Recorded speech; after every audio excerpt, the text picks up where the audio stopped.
I went downstairs to take out the trash and caught my mother-in-law slipping some white powder into my food. Pretending I hadn't seen a thing, I secretly had that exact meal delivered to my husband for dinner. At 3:00 a.m., a colleague called to tell me my husband was in the hospital. When I arrived, my mother-in-law fainted at the sight of two bodies. At 1:30 a.m., the hallway of the old pre-war Chicago apartment building where I lived had plunged into an eerie silence. The only sound was the wind howling as it seeped through a cracked window at the end of the corridor, sounding like a mournful wail. My name is Chloe, and I am a clinical pharmacist.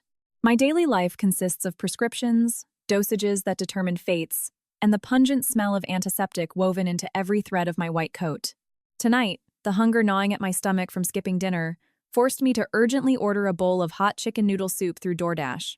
I had no idea that this bowl of soup would be the catalyst for my family's brutal tragedy. Stepping up to my door with the paper bag, I was about to put my key in the lock when my eyes caught the mirror hanging above the entryway console, a decorative piece my husband, Derek, had bought under the guise of checking our outfits before hosting guests. In the dim reflection, I saw our bedroom door crack open. A shadow crept out like a thief. It was Valerie, my mother-in-law. She was wearing a plum-colored silk robe, clutching a tiny plastic packet in her hand, her eyes darting nervously toward the front door to see if I had returned. I held my breath, pressing myself into the dark corner near the hallway closet, pretending to dig through my purse for my keys so I could watch her. Valerie approached the dining table where the delivery driver had just left my order.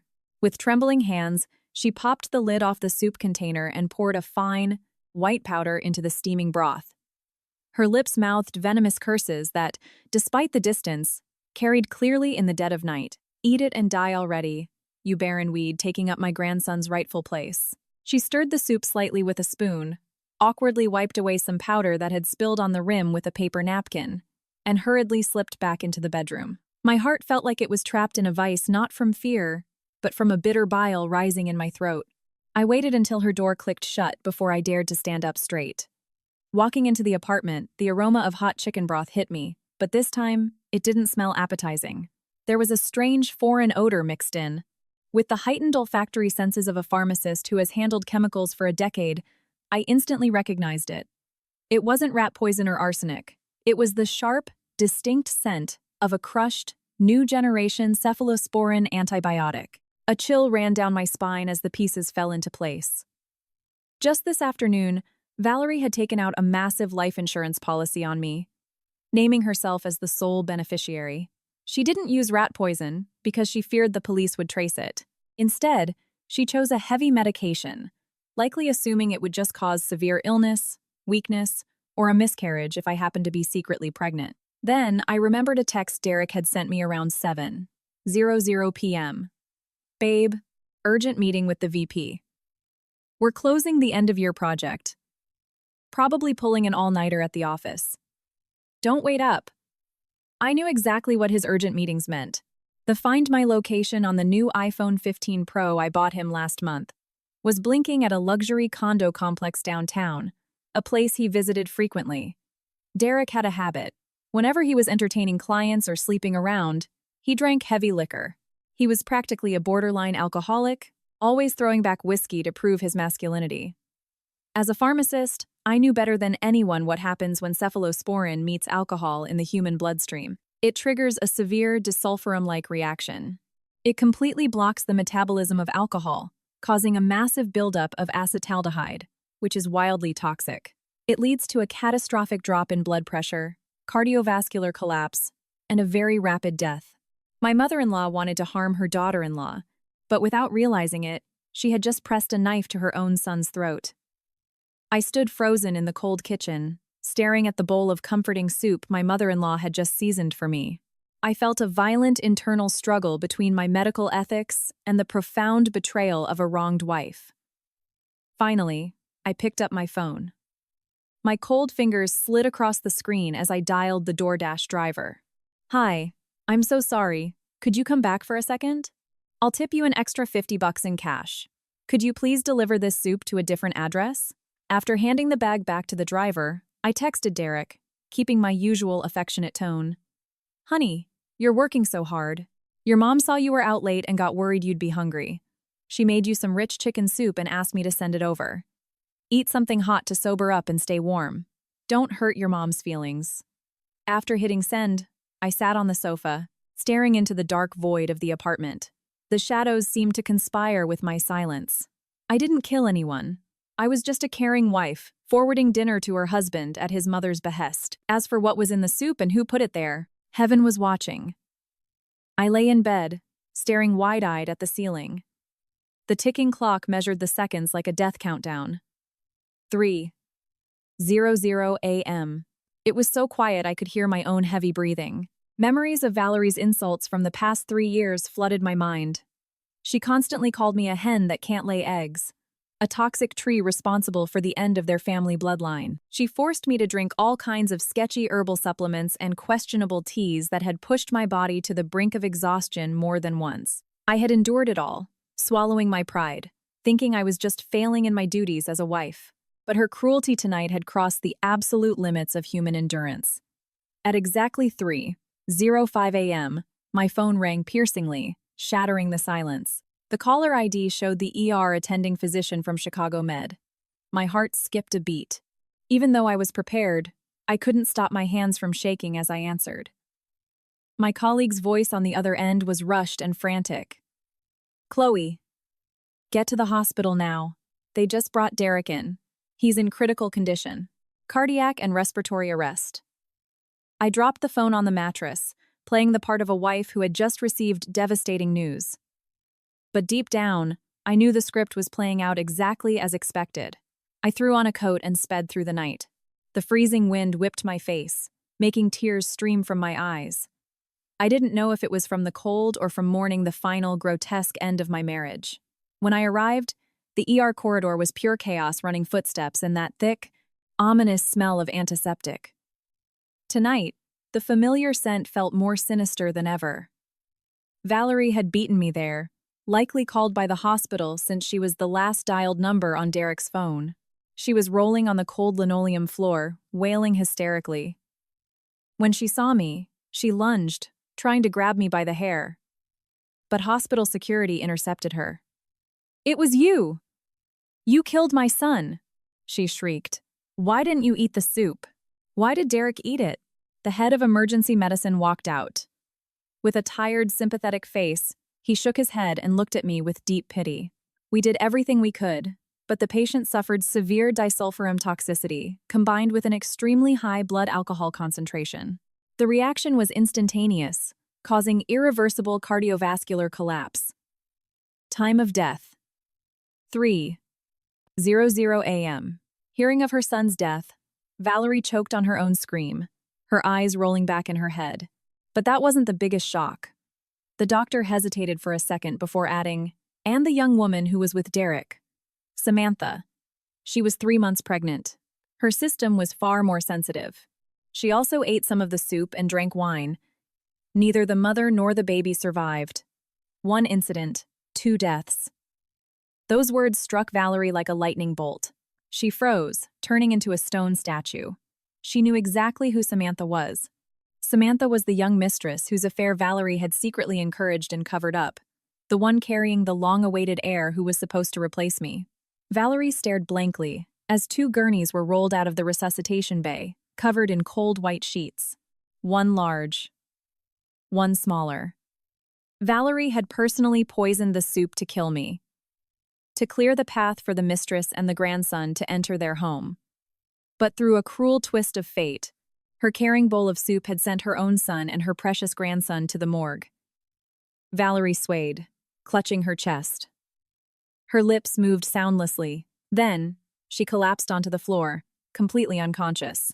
I stood leaning against the wall, watching the chaos unfold. Tears continued to slide down my cheeks, helping me play the role of the grief-stricken widow. But inside, there was nothing but an echoing, ringing emptiness. The air in the precinct interrogation room was thick with tension and the stale smell of coffee. I sat across from 2 detectives, clutching a paper cup of warm water a young female officer had handed me.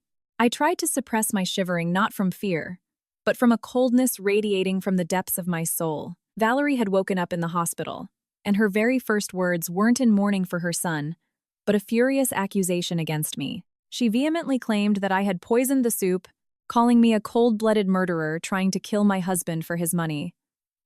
The older detective, clearly a veteran of domestic homicides, looked at me with piercing eyes, trying to read my soul. "Chloe, your mother-in-law insists you received the delivery and brought the soup inside. She claims you two had marital problems over money and jealousy.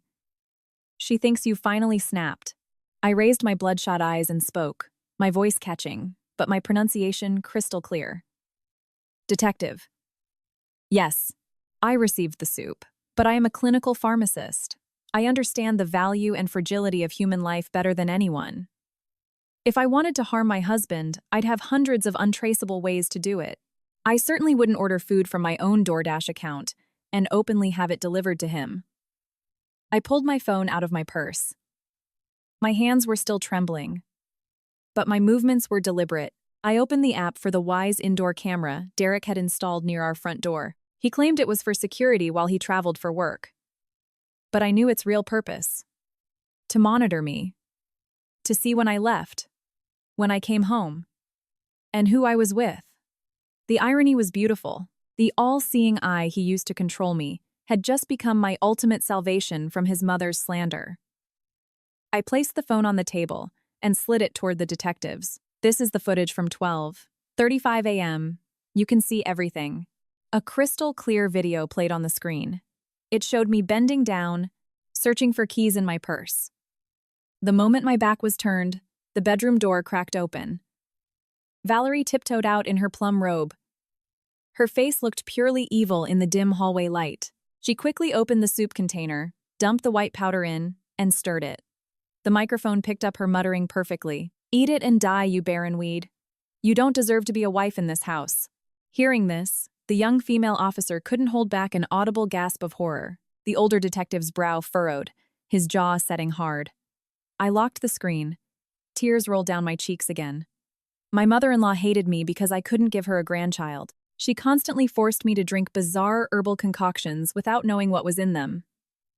I loved my husband. He was working a late shift, so I sent him my dinner. How was I supposed to know she crushed up a massive dose of antibiotics into it? I cut my sentence short, leaving them room to draw their own conclusions, letting them paint the picture of a mother's psychopathic cruelty against the innocence of a devoted wife. Legally, my action was a textbook display of spousal care. I didn't know the soup was poisoned, and I didn't know my husband was drinking. I was legally bulletproof. When I walked out of the interrogation room, I saw Valerie. She was handcuffed to a bench, her head bowed, waiting to be transferred to holding. When she saw me, she went rabid like a wounded animal. She lunged at me, but the officers yanked her back. "You fed it to Derek on purpose. You are the devil." I stopped, adjusted my collar, and looked straight into her bloodshot eyes. I leaned in and whispered in her ear quietly enough so only she could hear, but cold enough to freeze her soul. "Valerie, you really are a master poisoner. Just one bowl of soup, and you wiped out your entire bloodline." Valerie's eyes rolled back into her head. She let out an incoherent, guttural moan and went limp in the officer's arms. I turned and walked away. My posture was perfect, but my heart felt like it was buried in cold ash. I returned to the empty apartment as dawn broke. The chill of the night and the crushing loneliness enveloped me the moment the heavy wooden door clicked shut. This place used to be my sanctuary, where I cooked dinner every night and arranged fresh flowers. Now, it was just a crime scene, a theater of family tragedy where the bonds of blood had been severed by greed and stupidity. I sat down on the leather sofa Derek loved so much and placed the sealed plastic evidence bag containing his belongings on the coffee table. Inside was his iPhone, the screen cracked in the corner likely from when he collapsed in agony. The police had returned it to me after extracting what they needed. Derek had always been hyper-paranoid. His phone was locked with a 6-digit passcode, and he never let me near it. He always preached about necessary personal space in a marriage, but he never suspected that the wife he thought was so naive and gullible remembered the exact date he got down on one knee in that upscale steakhouse, the 18th of May 2020, the day that tethered my life to this nightmare. With shaking fingers, I typed in 051820. The lock clicked open. The wallpaper wasn't the wedding photo he always flaunted to his coworkers. It was an ultrasound picture of a 6-week-old fetus, circled in red. I let out a bitter laugh as I scrolled through his iMessages, littered with nauseating texts to a contact saved as Sammy and pinned to the top. I wasn't surprised, but what made the blood freeze in my veins wasn't the physical infidelity. It was a file hidden in his password-protected Apple Notes. The title was short and horrifying: Retirement Plan. The password was my birthday. How poetic. He used my numbers to lock the blueprint of my murder. The file was created 3 months ago. It laid out a cold-blooded strategy in meticulous detail. Step 1. Buy Max. Payout, accidental death, and dismemberment insurance policy. Beneficiaries: mother and husband. Step 2. Exploit wife's severe mango allergy. Mix freeze-dried mango powder into her morning protein shake to trigger fatal anaphylactic shock. As I read, a cold sweat broke out on my back. Every line felt like a stab from a hunting knife. The man I had shared a bed with for years was a sociopath hiding behind a corporate smile. He had planned everything down to the letter, even leaving a note.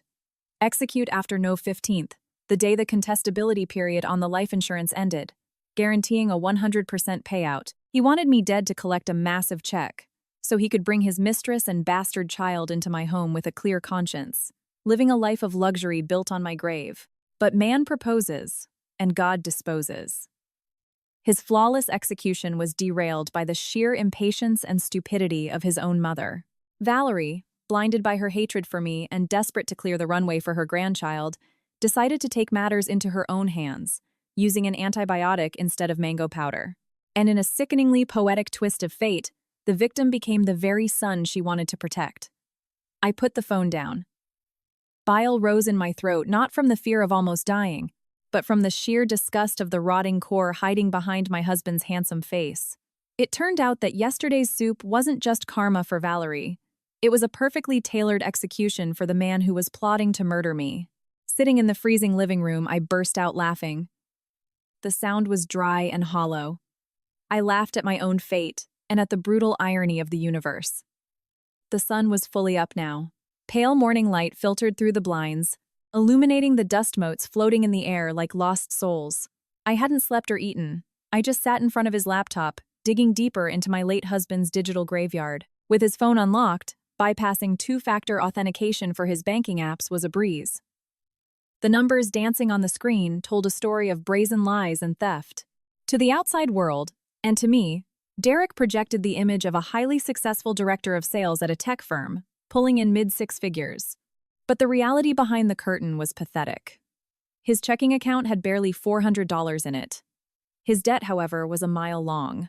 Dozens of emails demanding payment from debt consolidation firms, predatory payday loan apps, and worst of all, 3 premium credit cards maxed out to their limits. His total unsecured debt was north of $80,000.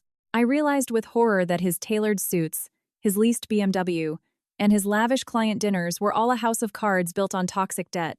But what hurt the most wasn't his bankruptcy, it was where the money went. I pulled his transaction history for the last 2 years. Hundreds of transfers sent via Venmo and Zelle with sickening regularity. The recipient was none other than Samantha, the mistress who had escorted him to hell. There were transfers of a few $100 labeled spa day and dress shopping. But there were massive wires, 2 $10,000 notes labeled for your parents' kitchen remodel and down payment for your brother's Honda. It turned out that my salary, our joint savings that I had blindly handed over to him for investments, had been entirely funneled into funding the lifestyle of his mistress's family. He took my blood, sweat, and the sacrifices of a loyal wife to feather a nest for another woman. I stumbled upon a Venmo payment for $500 sent last month. The note read, "Happy birthday to the best future mother-in-law." It was sent to Samantha's mother. On my own mother's birthday, he bought a $30 grocery store bouquet and complained that times were tight with the economy. A lump formed in my throat, choking off my air. I gripped the computer mouse so hard my knuckles turned white. He didn't just betray my heart. He brazenly robbed me blind, trying to turn me into a financial hostage paying for his whore and her family.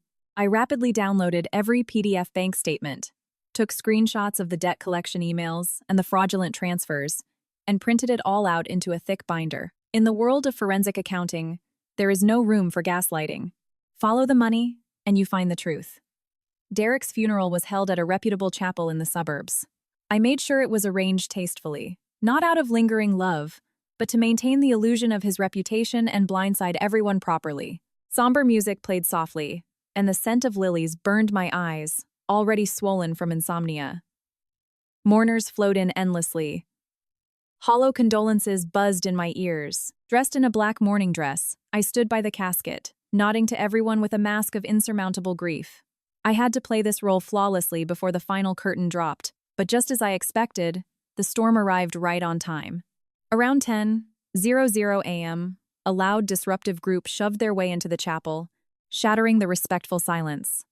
Leading the pack was a middle-aged couple, dressed a bit too casually but carrying themselves with aggressive entitlement. Behind them trailed a couple of guys with neck tattoos and mean scowls. It was Samantha's parents and brothers, the Millers. They hadn't come to light a candle or pay respects. They came for a shakedown. The moment the middle-aged woman saw Derek's portrait, she started wailing. Her piercing shrieks drowned out the organ music. "Oh Lord! My sweet baby girl! Look what happened to you! Give me my daughter back! Give me my grandchild back!" She charged forward, clutching a framed photo of a smiling Samantha to her chest, and slammed it down on the memorial table right next to Derek's urn. The sheer audacity of the stunt left the entire room paralyzed with shock. The man next to her, clearly Samantha's father, pointed a meaty finger directly in my face and bellowed, "Are you the wife? Your husband was sleeping with my daughter, and he got her killed. 2 lives wiped out. Your family is going to pay for this. You couldn't keep your man happy, so he dragged my girl into the grave. What do you have to say for yourself?" Whispers erupted through the crowd. Curious, judgmental stares pierced me like poisoned needles. I stood there, watching these trashy people turn my husband's funeral into a Jerry Springer episode. I wasn't scared. I was just nauseated by their sheer, shameless greed. They knew damn well their daughter was a homewrecker. But instead of feeling shame, they were using her corpse as leverage to extort a payout. I signaled the funeral home security to hold back, letting them play out their pathetic tragicomedy. Seeing me stay silent, the mother grew bolder. She threw herself onto the carpet, thrashing theatrically. "Look at her, everyone. This rich bitch drove my daughter to her death, and now that her husband's dead, she's going to hoard all his money and leave us with nothing. We want a settlement, $500,000 for emotional distress and to support us elders, or we will sue you into the ground and ruin your life." The number $500,000 rolled off their tongues so easily. It made me sneer internally. So that was the exact price tag they put on their daughter and grandchild's lives. It was always about the money. I glanced around the room. Derek's coworkers and our neighbors were looking at me with doubt, starting to buy into this performance of the oppressed working-class victims. I locked eyes with the red-faced, greedy father, then nodded toward my attorney, Mr. Sterling, who had been standing quietly by the floral arrangements. Mr. Sterling stepped forward, holding the thick binder. He adjusted his glasses and spoke in a calm, authoritative voice that projected to the back of the room. "Ladies and gentlemen, before anyone discusses financial compensation, allow me to present the official financial audit of the deceased's estate." He flipped the binder open. Every number he read fell like a hammer driving nails into Derek's coffin, stripping away the fake gloss of his life. According to verified bank statements and credit bureaus, Mr. Sterling enunciated clearly, Derek did not own any real estate. The BMW he drove is a heavily leveraged lease. Currently, Derek's outstanding credit card debt sits at $85,000, alongside $40,000 in high-interest personal loans. A collective gasp swept through the chapel. People muttered in disbelief. Samantha's parents froze, their mouths hanging open, their aggressive, flushed faces instantly drained of color, turning a sickly gray. They thought they had struck gold, only to realize they had stepped onto a financial landmine. I took a slow step toward them, my eyes locked on the trembling mother. "That's not all. My attorney has one more important detail for you." Mr. Sterling flipped to the next tab. His tone grew colder. During the course of the marriage, Derek unlawfully wired a total of $140,000 to Samantha and her immediate family members. Under Illinois state law, this constitutes the illegal dissipation of marital assets. My client, Chloe, has every legal right to sue your family to claw back every single cent of those funds. I looked at Samantha's father, the man who had just demanded $500,000. He was physically shaking now, barely able to stand. Gripping the edge of the memorial table, I enunciated every word like ice.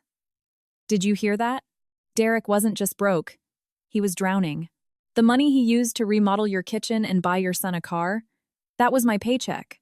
That was my savings. Now he's dead. But the receipts remain. Not only do I owe you absolutely nothing, but your family owes me $140,000. Dead silence claimed the room. The only sound was the rustling of the funeral wreaths.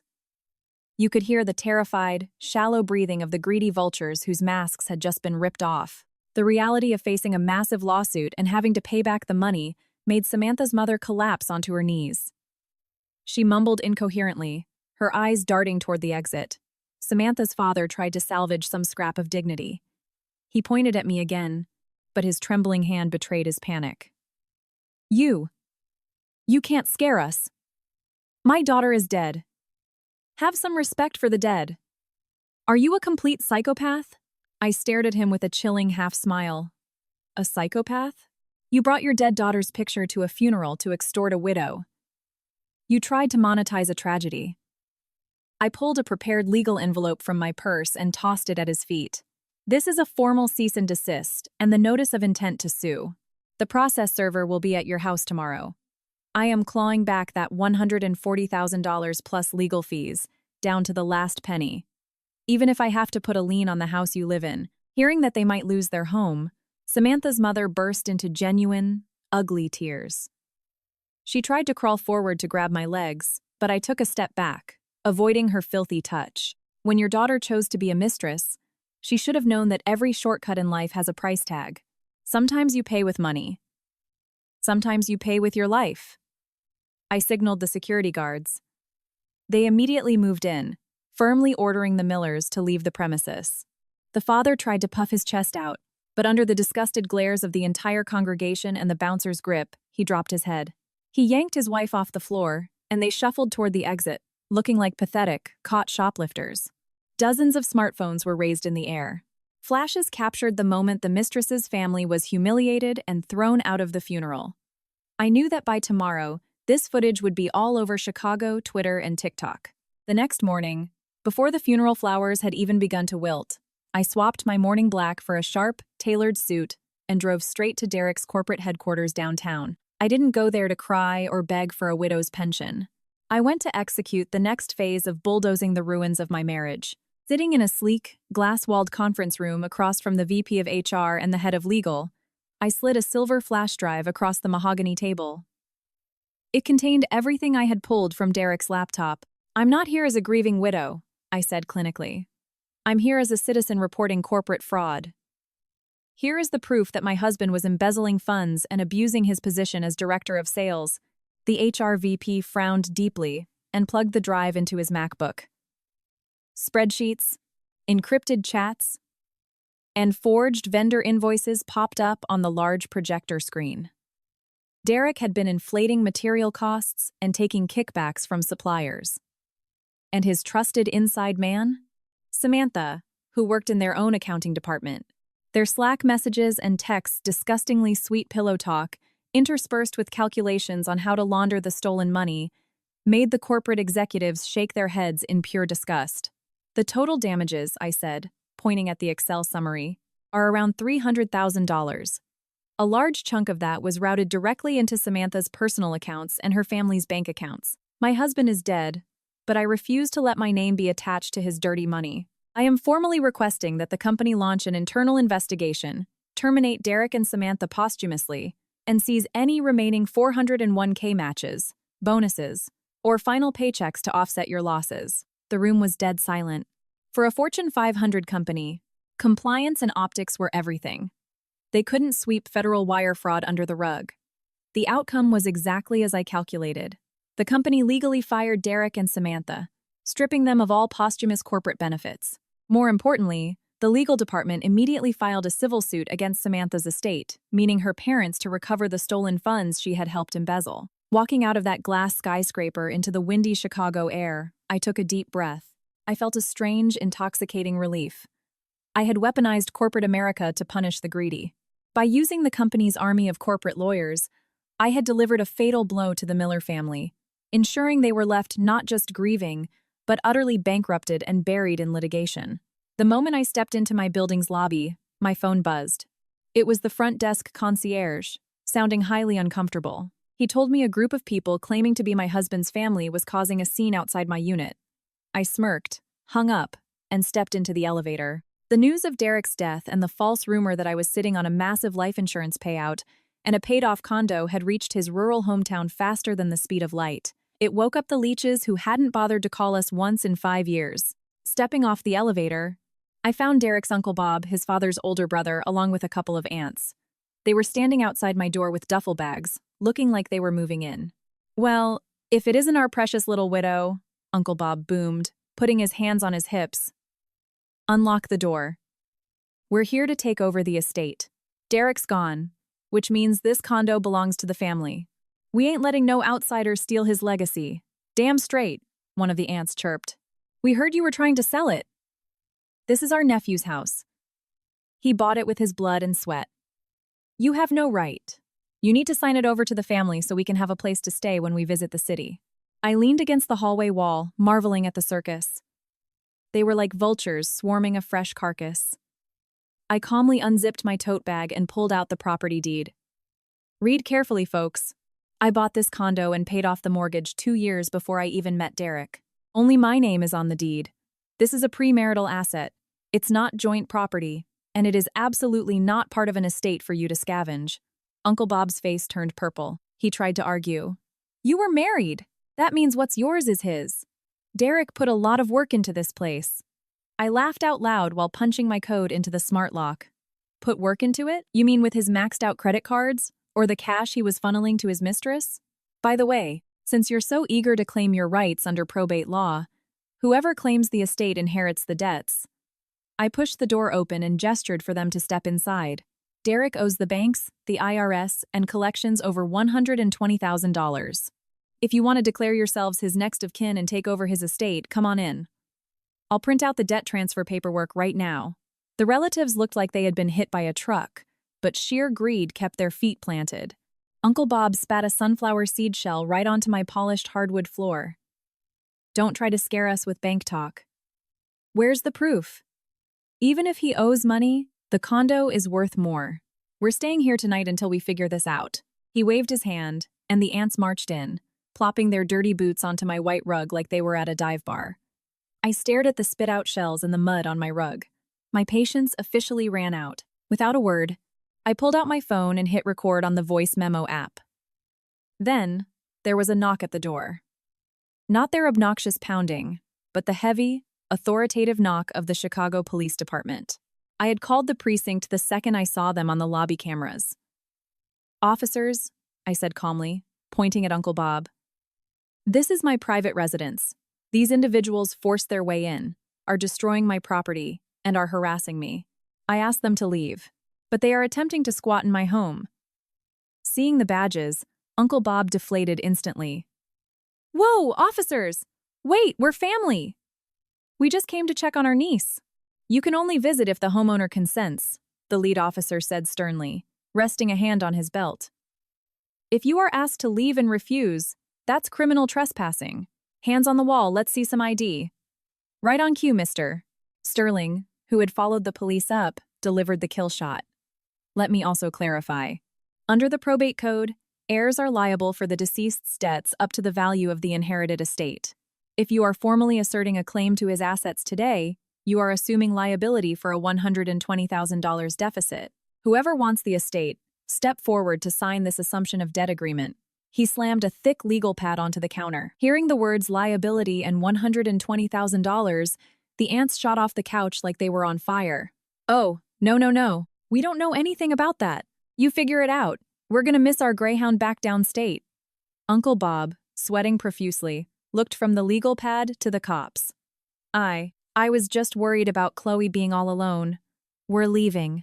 The pack of wolves that had been barking so fiercely a minute ago shoved each other out the door, sprinting down the hallway without looking back. The door clicked shut, restoring peace to the apartment. I thanked the officers and Mr. Sterling, then knelt on the floor to pick up the sunflower seed shells. I didn't cry, but my heart ached at how cheap blood ties become the second money is involved. I thought I could finally breathe after chasing off the leeches, but the real storm was brewing online. My phone started blowing up with Instagram and TikTok notifications. A friend texted me a link to a live stream in a panic. "Chloe, look at this right now. The Mistress's family is destroying you online. They're calling you a murderer." With a shaking hand, I tapped the link. The screen was filled with the swollen, tear-streaked face of Samantha's mother. She was sitting in a dingy motel room, a framed picture of Samantha behind her. "Please, everyone, help our family," she sobbed into her phone camera.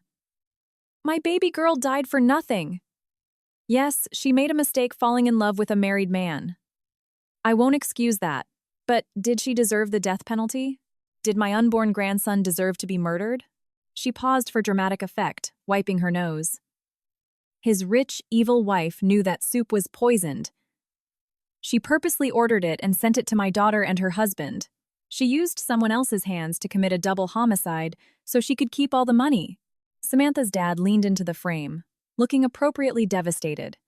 She has money. She has high-priced lawyers. Nobody cares about working-class folks like us. And now she's suing us, trying to steal the gifts her husband gave my daughter, trying to make us homeless. She is a monster. This fabricated sob story, seasoned with crocodile tears, weaponized the internet's natural inclination to protect the underdog. Within an hour, I was public enemy number 1. The comments were a river of vitriol. What an absolute psycho. The mistress didn't deserve to die. She murdered a pregnant woman? Put this witch in jail. Cancel her. Let's find out where she works. I read the comments, feeling a chill creep down my spine. Not because I was scared, but because it was terrifying how easily the masses could be manipulated. They didn't care about facts. They just followed whoever cried the loudest. They were ready to crucify a woman they had never met. I locked my phone. The city skyline outside was glittering with lights, but inside, I was operating in pitch darkness. My in-laws were rot. My husband was a sociopath. And now, the court of public opinion wanted to burn me at the stake. But they picked the wrong witch. The old Chloe might have posted a tearful apology video, begging for understanding. The new Chloe had survived too much to break now. I wasn't going to let them control the narrative. I wasn't going to let thieves scream "catch the thief" while playing the victim on my husband's grave. I sat at my desk, the blue light of the monitor reflecting off my expressionless face. The Millers live stream had been going for an hour. Viewership had crossed 50,000. Friends and coworkers were frantically calling me, begging me to set my profiles to private or release a statement. I told them all the same thing. Grab some popcorn. I didn't turn off my comments. I didn't hide. I let the internet's rage reach its absolute boiling point. In the age of post-truth, silence isn't just golden. It's the blade you sharpen before the final strike. I knew that when public outrage peaks, logic shuts down. And that is exactly when raw, unfiltered truth drops like an atomic bomb. I took a sip of cold coffee. The bitterness focused my mind. I called Evan, a well-known investigative journalist I had gone to college with, whom I had prepped days ago. "Evan, the pressure cooker is whistling. Pull the trigger," I said flatly. "The headline is brutal, but the copy is just cold, hard facts. No spin." He chuckled on the other end. "It's going live. Twitter is about to implode. At exactly 8:00 p.m., a major digital media outlet dropped an exclusive. The fatal delivery. The chilling truth behind the viral soup murders.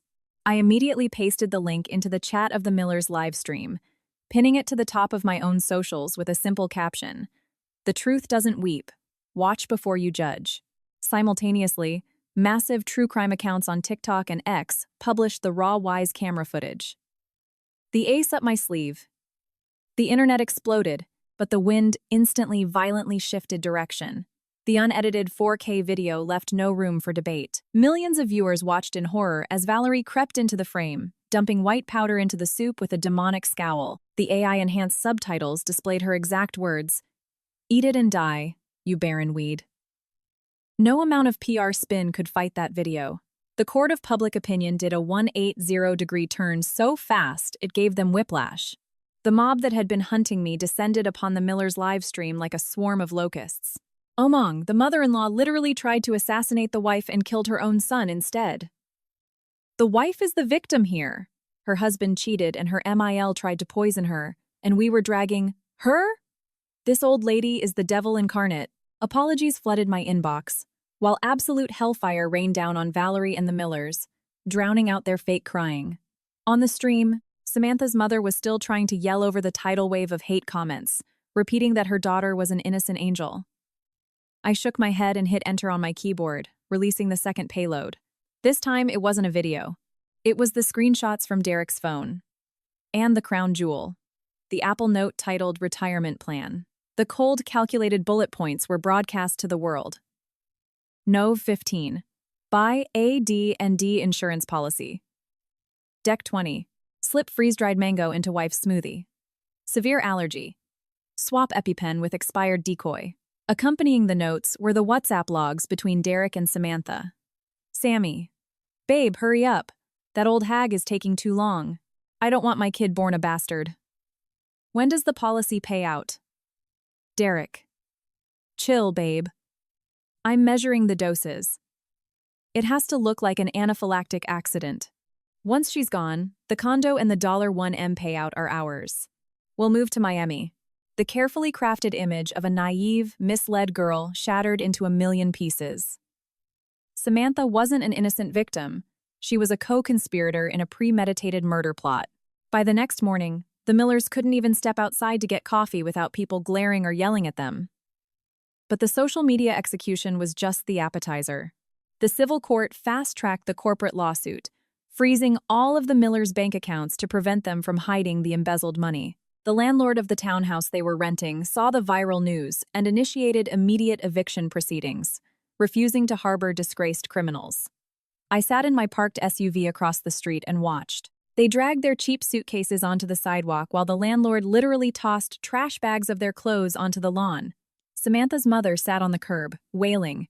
But this time, nobody stopped to comfort her. Neighbors walked by, recognized them from TikTok, and spat on the ground in disgust.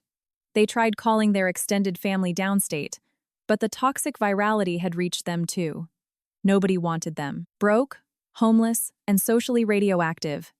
They finally understood what true isolation felt like. Their daughter died because of her greed, and now they were experiencing social death for theirs. It was the exact price of enabling evil. I tapped the steering wheel and drove away. The punishment fit the crime. I wasn't a saint who forgave those who wanted me dead. But I wasn't a monster who danced on graves, either. I was just a woman cleaning up the toxic waste spill of her life. A week later, Mr. Sterling brought me troubling news from the Cook County Jail. Valerie was acting erratic. She was banging her head against the cell walls, screaming at the guards, eating bars of soap, and having conversations with thin air. Her defense attorney, a notoriously slimy shark, immediately filed a motion for a psychiatric evaluation. He was setting the stage for an insanity plea, claiming she was suffering from acute schizophrenia and committed the poisoning while legally insane. Insane? I gripped the edge of my desk. A woman who knew exactly which black market antibiotic to buy, how to crush it, and the exact window of opportunity to slip it into my food is insane? That's a legal loophole. It's a strong one, Chloe. Sterling sighed. If the state shrinks, deem her incompetent, she avoids a maximum security prison. She gets sent to a state psychiatric facility, and in 5 years, if she's deemed rehabilitated and medicated, she could walk free. My blood boiled. She murdered her son, a pregnant woman, and an unborn child. More importantly, she had methodically tried to murder me. If she played crazy to escape justice, what was the point of the law? Suddenly, a memory from 3 years ago flashed in my mind like a strobe light. Derek and I had gone to Northwestern Memorial's fertility clinic. He insisted on going into the doctor's office alone to get the lab results. When he came out, he hugged me and said he was perfectly healthy, implying the infertility was my fault. Since that day, I had lived with a crushing guilt, swallowing his mother's abuse because I felt defective. But what if? What if he lied? The next morning, I drove straight to the clinic. The chief of endocrinology happened to be an old medical school buddy of my father's. I sat in his office, slid Derek's death certificate across the desk, and asked for his unredacted medical files as his next of kin. Chloe, Dr. Harrison sighed, rubbing his temples. I assumed Derek told you. He had non-obstructive azoospermia, a severe genetic anomaly. His sperm count was absolute zero. The chances of him conceiving a child naturally were scientifically impossible. I froze. The room spun.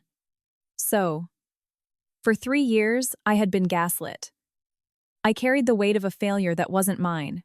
But more importantly, that meant the baby Samantha was carrying the heir Valerie was willing to kill me for had absolutely zero biological connection to the Peterson bloodline. Derek begged me to seal the file. Dr. Harrison added softly. He said his masculine pride couldn't handle the stigma. I let out a dark, cynical laugh.